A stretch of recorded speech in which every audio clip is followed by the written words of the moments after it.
अल्लाहुम्मा सल्लि अला सय्यिदिना व मौलाना मुहम्मदिन। बिस्मिल्लाहिर्रहमानिर्रहीम। वकज़ालिका जअलनाकुम उम्मतन वसतन लितकूनू शुहदा अलन्नासि व यकूना अर्रसूलु अलैकुम शहीदा। सदक़ल्लाहु मौलाना अज़ीम।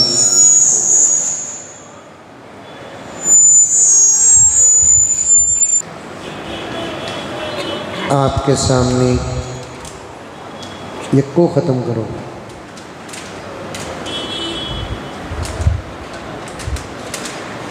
इस आयत के तहत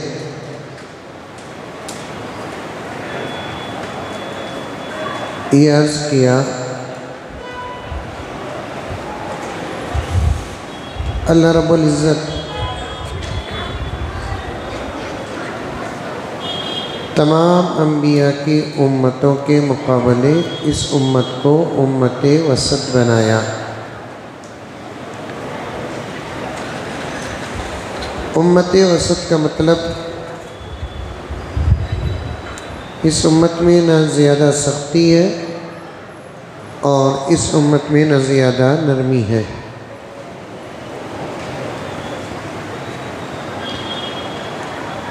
दरमियानी रास्ता अल्लाह तबारक व तआला ने इस उम्मत को अता फरमाया।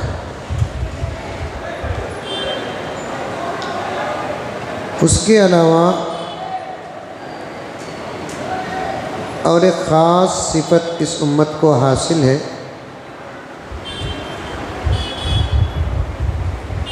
वो क्या है? उसे समझने के लिए एक आने वाले मंज़र को समझना पड़ेगा। कल मैंने अर्ज़ किया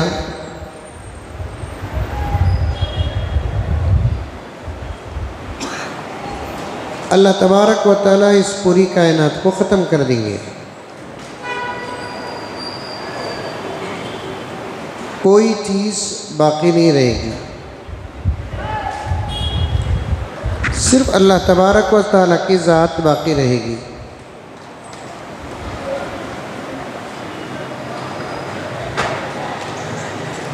फिर अल्लाह तबारक व तआला इस पूरी कायनात को अपनी कुदरत से बनाएंगे, पैदा करेंगे।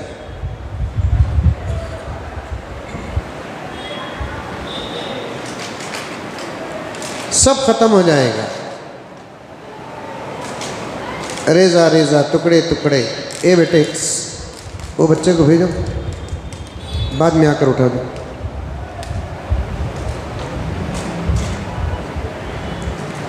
सब रेज़ा रेज़ा हो जाएगा।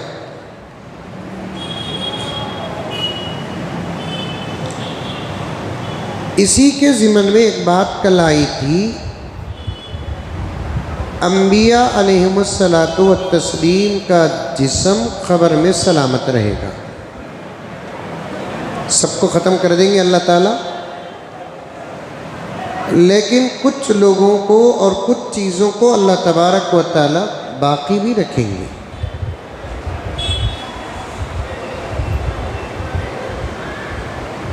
उसमें से एक हज़रात अंबिया अलैहिमुस्सलातु व तस्लीम का जिस्म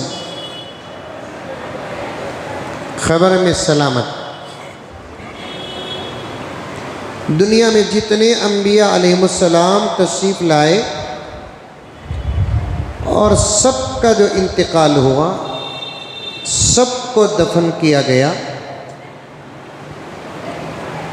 जहाँ जहाँ दफन करके हैं अभी भी उनके जिस्म सलामत थे। बाज़ अंबिया की क़ब्रों का निशान है, बाज़ अंबिया जैसी शख्सियात के क़ब्रों का निशान भी नहीं है। और आजकल का हाल क्या है कि हम जैसे गुनहगार मर जाते हैं, हमारी क़ब्रों को और हमारी निशानियों को मुकम्मल बाकी रखते हैं। दुनिया में 1,24,000 अम्बिया तशरीफ़ लाए, और भी ज़्यादा तादाद आती है हदीस में। 1,35,000 की भी रिवायत आती है, 1,80,000 की भी रिवायत आती है, 2,60,000 की भी रिवायत आती है। कहाँ हैं इनकी खबरें? कोई पक्का मकान नहीं, कोई सराना नहीं, कोई गुंबद नहीं,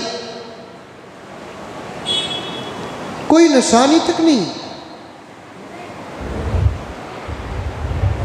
इतने लाख अंबिया अलैहिमुस्सलातु व तस्लीम की खबरें। सहाबा की तादाद क्या है? 1,44,000 सहाबा। कहाँ हैं खबरें उनकी? और औलिया की तादाद कितनी है? एक लंबी जमात हजरत मुफस्सिरीन किराम की, एक लंबी जमात हजरत मुहद्दिसीन की, एक लंबी जमात हजरत फुक़हा की। एक गौस नहीं दुनिया में, सव्वों गौस आए और चले भी गए, अब्दाल आए चले गए। कहाँ हैं खबरें उनकी? उस ज़माने में जब किसी का इंतकाल हो जाता, बड़े अदब और एहतराम के साथ जनाजा, तजहीज़, तकफीन, तदफीन पूरा इंतज़ाम करके कब्रिस्तान में जाकर दफनाते। बस हो गया, किस्सा ख़त्म। कभी मौका मिलता तो जाकर ईसाल सवाब करते, ज़ियारत करते, कभी मौका नहीं मिलता तो नहीं जाते, हो गया बात। और उस ज़माने में अक्सर लोगों की खबरें ज़ाती मकान ही में दफनाते थे। उनकी बड़ी बड़ी खेतियाँ होती थी, ज़मीन ज़राअत होते थे, वहाँ दफना दिया जाता था उनको। औक़ाफ़ का कब्रिस्तान नहीं होता था उस ज़माने में। इस ज़माने में औक़ाफ़ के कब्रिस्तान हैं, कोई किसी ने वक़्फ़ किया है 2 एकड़ 3 एकड़, ऐसे कब्रिस्तान नहीं होते थे, बहुत कम होते थे। बक़िया तमाम लोगों की खबरें जहाँ उनको जगह मिली वहाँ दफना देते थे, हो गया किस्सा ख़त्म, छोड़ देते थे, हो गया किस्सा ख़त्म। आज के ज़माने में ख़बरों को बड़े एहतमाम के साथ बनाया जाता है। और सबसे बड़ा और एक मसला ये है, जिसकी कब्र जितनी शानदार होती है, समझते हैं कि वो उतना बड़ा वली है। कल क़ियामत में पता चलेगा कैसे कैसे कब्रों से कैसे कैसे लोग उठेंगे। शानदार कब्रों से कौन उठेगा, हशर के मैदान में पता चलेगा। और वो कब्रें जिनका नाम व निशान तक नहीं है, उन कब्रों से कौन उठेंगे, कल क़ियामत में पता चलेगा।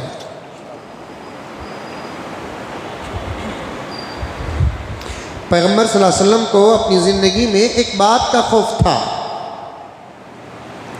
बार बार पैगम्बर सहाबा के दरमियान इस बात को और खौफ को पेश करते थे, क्या कि मेरे मरने के बाद मेरी खब्र को पुख्ता न बनाना और सजदे की जगह न बनाना। मेरे मरने के बाद मेरे कब्र को पुख्ता न बनाना। आका सल्लल्लाहु अलैहि वसल्लम की कब्र मुबारक इस वक्त कौन भी नहीं देख सकता, वहाँ का बादशाह भी वहाँ जा नहीं सकता। आका सल्लल्लाहु अलैहि वसल्लम की कब्र मुबारक के अतराफ ऐसी मजबूत दीवार है, और ऐसी दीवार है जिसका दरवाज़ा तक नहीं है, दरीचा भी नहीं है। उमर बिन अब्दुल अजीज़ रहमतुल्लाह अलैह के ज़माने में उस दीवार को बनाया गया है। और एक बात भी सुन लें आप कि वो जो आका सल्लल्लाहु अलैहि वसल्लम के रोज़े अक़दस के अतराफ़ में जो दीवार बनी है, वो 4 कोनी दीवार नहीं 5 कोनी दीवार बनी है, ताकि आका का रोज़ा काबे से मुशाबहत न रखे। कितनी एहतियात, ईमान की कितनी हिफाजत, मुशाबहत भी ना हो, कहीं शिरक ना हो जाए। मौलाना तशरीफ लाए हैं और भी उलमाए किराम हैं। इस वक्त मुझे एक बात याद आ रही है। एक मरतबा मैं हज को गया, रोज़ मजलिसें होती थी, यानी बैठकर हम लोग रात में ईशा के बाद तवाफ से फारिग होकर आते कमरे में बैठते, वहाँ कुछ दिन की बात होती थी। हज का मौका था वो हमारा। तो मुझे एक साहब जो पढ़े लिखे थे और बड़े समझदार, उन्होंने एक अजीब सा सवाल कर दिया और अल्लाह ताला की मदद शामिल हाल थी। अल्लाह ताला ने मुझे जवाब दिया तो मैंने उनको जवाब दिया। सवाल पहले सुन आप, सुन रहे अजीज? प्यारे आका पैदा हुए कहाँ? मक्के मुकर्रमा में। आका सल्लल्लाहु अलैहि वसल्लम की पूरी जिंदगी में 75% से ज्यादा जिंदगी मक्के में गुजरी और आका को मक्का बहुत ज्यादा पसंद था। अल्लाह का घर है ना, खुद आका पैदा हुए उस जगह। और आदमी की फितरत में एक बात है कि वो जिस जगह पर पैदा होता है उस जगह से कल्बी और फितरी मोहब्बत होती है, चाहे वो गांव में रहे या ना रहे। या बेंगलोर में पैदा होने वाले हजरात भी हैं तो गांव में पैदा होने वाले हजरात भी हैं, लेकिन अपने गांव से बड़ी मोहब्बत होती है, फितरत के अंदर वो मोहब्बत होती है। प्यारे आका सल्लल्लाहु अलैहि वसल्लम को मक्के से भी बड़ी मोहब्बत थी, मदीने से भी मोहब्बत थी। सवाल करने वाले ने सवाल किया कि मौलाना आका पैदा हुए मक्के में, आका की पूरी जिंदगी बचपन और पूरी जवानी गुजरी मक्के में, आका सल्लल्लाहु अलैहि वसल्लम को इजाज़त नबुव्वत और ऐलान के इजाज़त भी मिला मक्के में, आका का निकाह भी हुआ मक्के में, बच्चे भी हुए मक्के में, दावत का आगाज़ हुआ मक्के में, तबलीग का आगाज़ हुआ मक्के में, नुज़ूल कुरान हुआ मक्के में। हिजरत करके गए आका, हालात बराबर नहीं थे, हिजरत का हुक्म मिला, हिजरत करके गए। फिर अल्लाह तबारक व तआला वादा किया था कि ए मोहम्मद फिर हम तुमको बड़े शान के साथ मक्के में दाखिल करेंगे, जब दाखिल करेंगे तो हुकूमत तुम्हारी होगी। वैसे ही हुआ अल्हम्दुलिल्लाह। आका वापस आए मदीने से, समझ रहे हैं आप सवाल? आका आए मदीने से वापस। अब मक्के में आपको कोई तकलीफ देने वाला नहीं, किसी इबादत को रोकने वाला नहीं। अबू जहल भी ख़त्म हो चुका है, अबू लहब भी ख़त्म हो चुका है, अबू सुफियान इस्लाम कबूल कर चुके हैं, हिंदा इस्लाम कबूल कर चुकी है, वहशी इस्लाम कबूल कर चुके हैं, सरदारान कुरैश इस्लाम कबूल कर चुके हैं। अब कोई टेंशन नहीं आका को मक्के में। सवाल यह है कि रह जाना था आपका मक्के में, लेकिन आका मक्का छोड़कर फिर वापस मदीने को चले गए। उसकी वजह क्या? और मदीने में जाने के बाद मदीने में आका का विसाल हुआ, मदीने में आका का विसाल हुआ। क्या ही अच्छा होता, सवाल यही है। अब्दुल वाहिद तवज्जो से सुने, सवाल यह है, मौलाना आपको मालूम होगा कि क्या ही अच्छा होता कि आका मक्के ही में रह जाते, विसाल भी आका का मक्के ही में होता और आपकी कब्र मुबारक भी मक्के ही में बनती, तो फिर हज को जाने वालों को एक तरफ हाजियों को हज भी अदा हो जाता और उसी शहर में आका की ज़ियारत भी हो जाती। समझ में आया सवाल? समझ में आया? हज को जाने वाले हो कि उम्रा जाने वाले हो, जाने वालों को हज भी नसीब हो जाता और ज़ियारत भी हो जाती वही। लेकिन मकाम हज अलग, मकामे ज़ियारत अलग, 450 किलोमीटर का फासला। मक्के में काबा है और मदीने में आका का रोज़ा है। अब उन्होंने सवाल किया कि हज़रत ऐसा हो जाता तो अच्छा था, ऐसा क्यों नहीं हुआ? मैं भी परेशान हो गया। 2-4 मिनट में खामोश रहा। अल्लाह ताला ने मुझे अपने फजल से जवाब दिया। मैंने उनको जवाब दिया, आज आपके सामने अर्ज़ कर रहा हूँ। जवाब क्या है कि अल्लाह ताला चाहते तो आका का विसाल मक्के में होता, कब्र भी मक्के में होती। लेकिन जब लोग हज को जाते, जवाब सुनो, लोग हज को जाते या उम्रे को जाते, हज और उम्रे का अहम अमल काबे का तवाफ है। और एक तरफ काबे की मोहब्बत, एक तरफ रोज़े की ज़ियारत। एक ही जगह में लोग ये फैसला कर नहीं पाते काबा को जाए कि ज़ियारत करने जाए।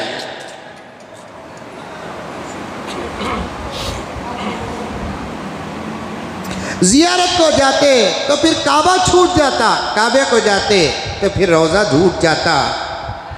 अल्लाह ताला चाहते कि मेरे घर को आकर यहाँ पर काम होगा तो सिर्फ तौहीद का काम होगा। मोहब्बत का हक अदा करना है तो मदीना जाओ।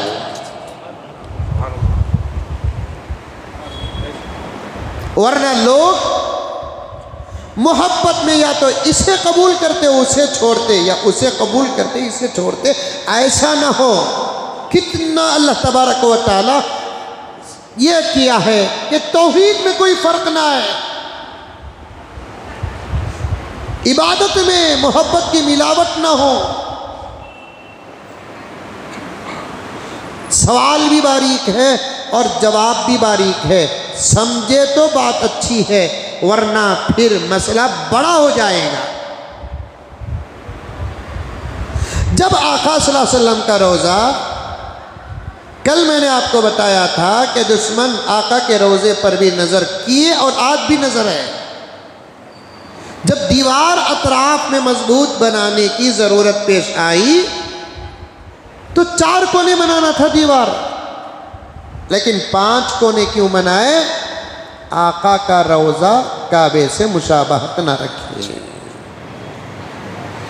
5 कोने की दीवार है, कोई दरवाजा नहीं, कोई दरीचा नहीं। यहां तक कि वहां का बादशाह भी नहीं जा सकता, वहां के अइम्मा नहीं जा सकते। रोज़े अक़दस कब्र मुबारक के बिल्कुल लगी हुई दीवार मजबूत, उसके बाहर एक दीवार, उसके बाहर जालियां, उसके बाद आदमी को, आशिक को एक हद तक अपनी नज़र रोज़े तक पहुंचाने का मौका मिलता है, उससे आगे नहीं। अच्छा, सवाल ये है, वो 5 कोने वाली दीवार के अंदर आका की, हज़रत अबू बकर सिद्दीक़ की और हज़रत उमर फारूक की जो कब्र मुबारक है वो क्या मजबूत है?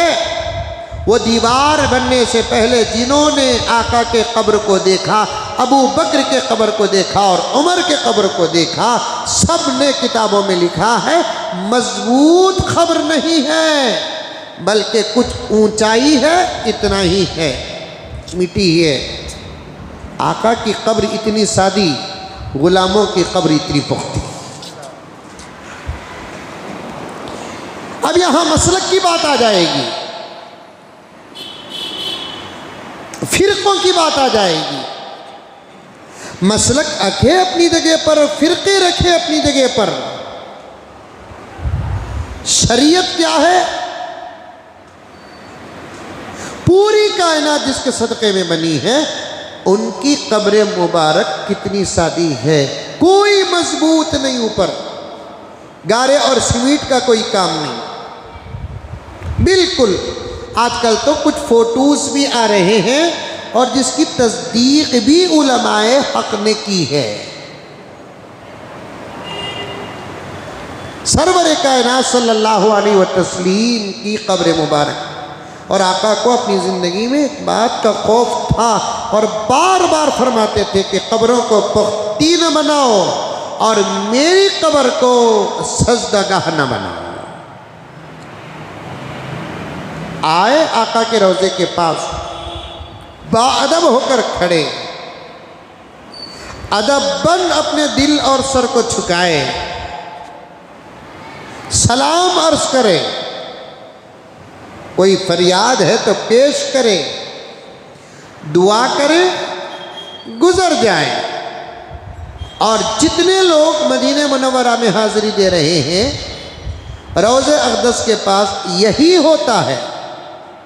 ज़रा गुलू भी होता है वहाँ पर, इस पर भी बात करना है कि गुलू होता है। वहाँ 1-2 मिनट खड़ने नहीं देते।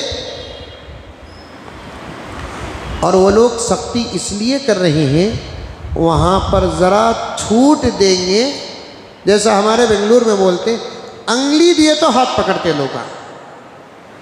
वो लोग जो वहाँ सख्ती कर रहे हैं, उनकी सख्ती की भी वजह है।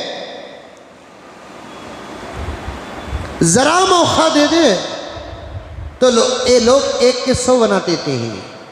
इसलिए वहाँ थोड़ी देर खड़ने की इजाज़त भी नहीं देते, फिर बाहर खड़ने की भी इजाज़त नहीं देते। ज़रा वहाँ के ज़िम्मेदारों के अंदर भी सख्ती आ गई है। पहले जब हुकूमत नहीं थी, दूसरों की हुकूमत थी, तब लोग वहाँ पर खड़ते भी थे, फरियाद भी पेश करते थे, नाते भी पढ़ते थे।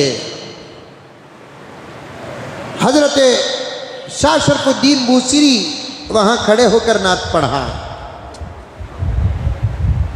मुल्ला जामी रहमतुल्लाह अलैह वहाँ खड़े होकर नात पढ़े। हज़रत अहमद कबीर रफ़ाई रहमतुल्लाह अलैह बिल्कुल कब्र मुबारक के पास जाकर ऐसा सलाम पढ़ा कि कब्र मुबारक से जवाब भी आया, मुसाफे के लिए हाथ भी आया। आजकल के लोग मानते नहीं, अजीब अजीब बातें करते हैं। ये सब आशिकों की बात है। इंशाअल्लाह ताला कल परसों मौका मिले तो मैं ये तमाम बातों की कुछ तफसील आपके सामने सुनाऊंगा इंशाअल्लाह ताला। देखिए आयत का एक जुमला है, कितनी बातें पहले रोज़े से आ रही है।